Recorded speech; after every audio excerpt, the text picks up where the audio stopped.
Hello, I hope you've had a good week. Welcome to Friday, if this is when you're listening to this.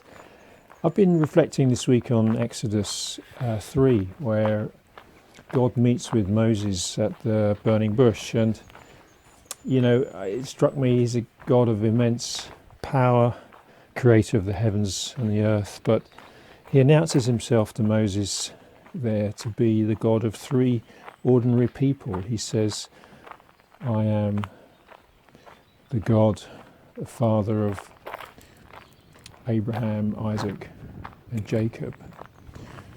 And you know the stories of those individuals. They each responded to God in weakness and human frailty, and his word to them. They had to work it through and figure it out.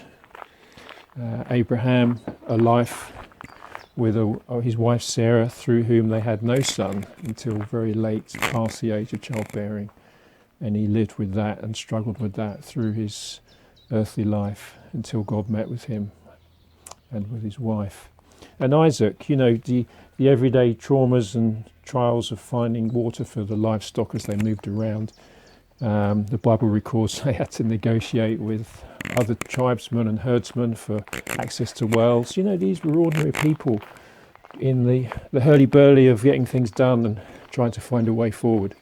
And Jacob, well, we all know the difficulty that he had with his brother, difficult relationship, probably mostly through a lot of his adult life. And I take courage from that while God is so powerful and immense, he introduces and announces himself to Moses as the friend and God of three ordinary people who walked and tried to find a way forward. And as I think about this, the Bible shows us, I guess, that the individual response of people like you and I, ordinary folk, getting along is a powerful thing. Our individual responses day to day, and they have consequences that are way beyond our grasp. I guess prime ministers, pharaohs, rulers, dictators have come and gone, and a lot of them are, I guess, eventually forgotten. But Abraham, Isaac, and Jacob affected everyone on earth through their lives and their actions and how they responded to God. That reminds me of something that someone called Bayard Taylor once wrote. He was an 18th century diplomat and a journalist, a traveller, and he was commenting on the way in which ordinary households and people took in slaves who were fleeing the southern states in captivity as they migrated north through the US and into Canada. And these people just took them in and looked after them, cared for them, helped them on their way. If I can dig it out when I get home, I'll share it with you.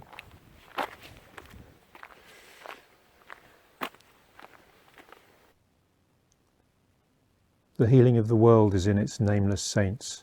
Each separate star seems nothing, but a myriad scattered stars break up the night and make it beautiful. You may be feeling a little bit like a scattered star at the moment, trapped at home and isolated at this time. But the Lord looks in and sees your life and wraps up all your actions and thoughts and the way you live your life this week, next week, and the week after. And He will make something beautiful out of it and will affect others around you in your street and your neighbourhood. So take heart, and half the time we won't even realise that that's what's going on, and that's the wonder of it. So we will make a difference here in Ashbourne together. Praise God.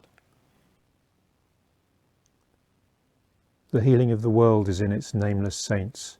Each separate star seems nothing, but a myriad scattered stars break up the night and make it beautiful.